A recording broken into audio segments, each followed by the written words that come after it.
It really is a very great privilege to welcome the 9th Secretary-General of the United Nations, António Guterres, to UNA UK and express gratitude to him for agreeing to allow us to build this event around him. The job of Secretary-General has been described as the most impossible job in the world. This is all the more true at a time when Secretary-General Guterres described to the General Assembly just 2 days ago as a context of chaos, and when permanent members of the Security Council have flagrantly breached or been complicit in breaches of the Charter. It fell to Secretary-General Kofi Annan to declare that the invasion of Iraq by the US and the UK was illegal. It has fallen to Secretary-General Guterres to say that Russia's invasion of Ukraine is illegal, to condemn the breaches of international law by Israel in its attacks on Palestinians and on the UN itself, and to state that the rules of international law have not been respected with regard to US military action in Venezuela, all grave violations of the Charter.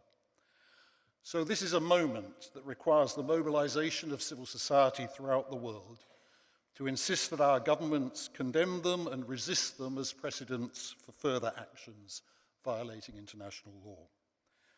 Secretary-General, we assure you of the solidarity of UNA UK in the commitment you expressed to the General Assembly 2 days ago that in your last year in office, you will continue to be custodian of the Charter, and we look forward to your keynote speech today.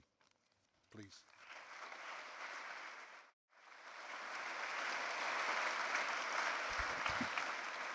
Your Royal Highness, Madam President of the General Assembly, Excellencies, ladies and gentlemen, dear friends, it is an honor to join the United Nations Association of the United Kingdom to mark this special anniversary. And let me begin with my profound gratitude. Gratitude to the United Kingdom for its decisive role in creating the United Nations. And even more, gratitude for being such a strong pillar of multilateralism and champion of the United Nations today. The UNA UK is a key reason why. I salute your 80 years of advocacy, awareness raising, and unwavering commitment to keeping the United Kingdom global. My thanks to you and all the members of civil society here today for showing up for the UN and for honoring history with your eyes firmly fixed on the future.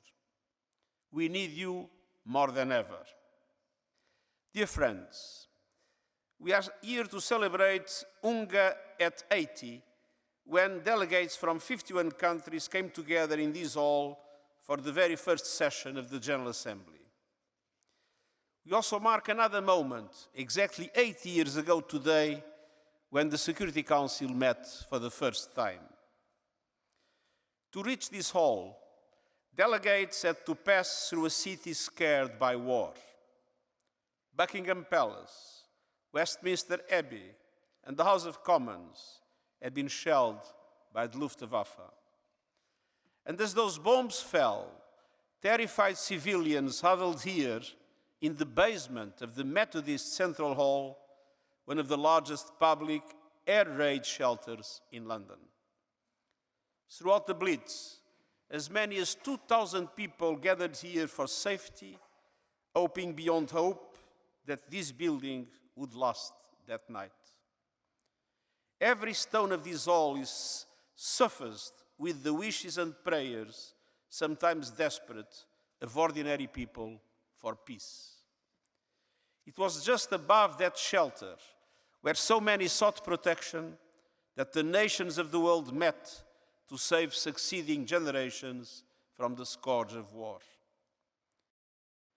In many ways, this hall is a physical representation of what the United Nations is, a place people put their face for peace, for security, and for a better life.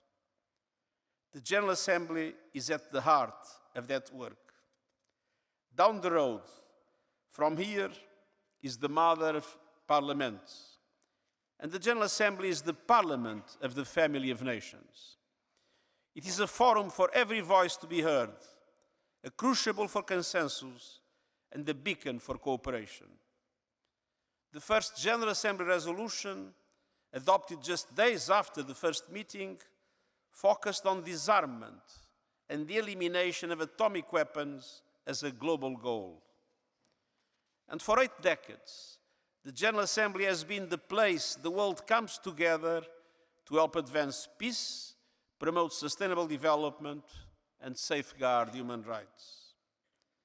By its nature, the work of the General Assembly may not always be straightforward or seamless, but it is a mirror of our world, its divisions and its hopes, and it is the stage on which our shared story played out.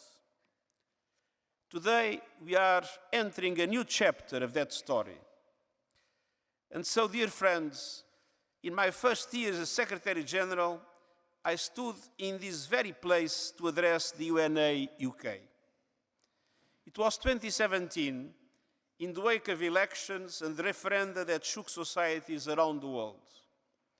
I spoke of risks we faced, local conflicts becoming regional, new technologies, including artificial intelligence, threatening to profoundly disrupt economies, national sovereignty being invoked as a pretext to undermine human rights. Over the last decade, all of these and more has unfolded at warp speed. The conflicts in Gaza, Ukraine, and Sudan have been vicious and cruel beyond measure. Artificial intelligence has become ubiquitous almost overnight, and the pandemic poured accelerant on the fires of nationalism, stalling progress on development and climate action. If this period has taught us anything, is that our challenges are ever more borderless and ever more interconnected. And the only way to address them is together. And that requires a robust, responsive, and well-resourced multilateral system. Yet, as we speak, that system is under threat. 2025 was a profoundly challenging year for international cooperation and the values of the UN.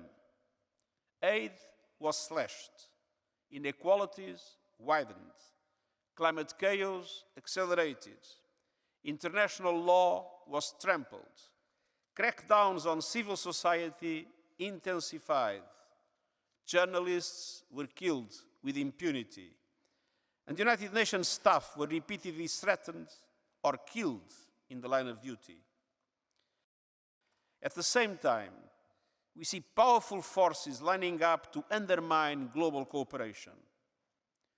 Last year, the UN reported that global military spending reached $2.7 trillion, over 200 times the UK's current aid budget, or equivalent to over 70% of Britain's entire economy.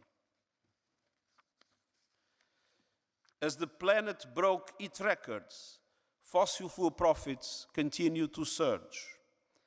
And in cyberspace, algorithms rewarded falsehoods, fueled hatred, and provided authoritarians with powerful tools of control. Yet, despite these rough seas, we sail ahead. Look no further than news of this very day. Today, the agreement on marine biological diversity of areas beyond national jurisdiction comes into force. The treaty establishes the first legal framework for the conservation and sustainable use of marine biodiversity in the 2/3 of the ocean beyond national limits. The negotiations were a model of modern diplomacy, led by science, with participation not just of governments, but of civil society, indigenous peoples, and local communities. These quiet victories of international cooperation, the wars prevented, the famine averted, the vital treaties secured, do not always make headlines. Yet they are real and they matter. If we wish to secure more such victories, we must ensure that full respect of international law and defend multilateralism, strengthen it, for our times. The world of 2026 is not the world of 1946. As global centers of power shift, we have the potential to build a future that is either more fair or more unstable. If you wish to make it more fair, it is critical that the international system reflects today's reality. That is the spirit of our UN80 initiative and the essence of the Pact for the Future, a blueprint to ensure that the United Nations is more agile, more coordinated, and more responsive. It is also the center of our drive to update the Security Council and to reform the unjust and unfair international financial architecture. And I would add that it is manifestly in the interest of those who hold the most power to be on the front lines of reform. Those trying to cling to privileges today risk paying the price tomorrow. And so we must be bold enough to change, bold enough to find the courage of those who came to this hall 8 years ago to forge a better world. The circumstances demand nothing less. Dear friends, in this moment when the values of multilateralism are being chipped away, it is up to us, in our capacity as professionals, as voters, and as members of organizations like the UNA UK, to take a stand. More than ever, the world needs civil society movements that are fearless and persistent, that make it impossible for leaders to look away. The General Assembly, which we celebrate today, exists because of a simple truth: humanity is strongest when we stand as one. But that unity does not start in the General Assembly, it starts here, with people's movements like yours.